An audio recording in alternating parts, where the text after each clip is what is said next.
大家你好အားလုံးပဲမင်္ဂလာပါရှင်ဒီနေ့မှာ老师ကတရုတ်ဘာသာစကားနဲ့ပတ်သက်ပြီးတော့သိထားတဲ့တဒါအပိုင်းလေးကိုပြောပြပေးမယ်နော်အဲ့ဒါကဘာလဲဆိုတော့可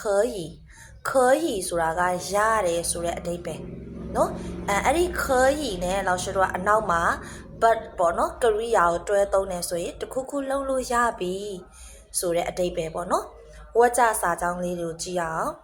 你可以去了你ဆိုတာကသင်可以去ဆိုတာကသွားလို့ရပြီပေါ့နော်你可以去了你可以吃了吃ကစားတာပေါ့နော်你可以吃了နင်စားလို့ရပြီ你可以坐了နင်ထိုင်လို့ရပြီ你可以去看了နင်သွားကြည့်လို့ရပြီ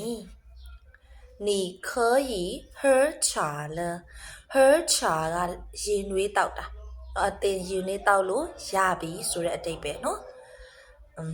学会了吗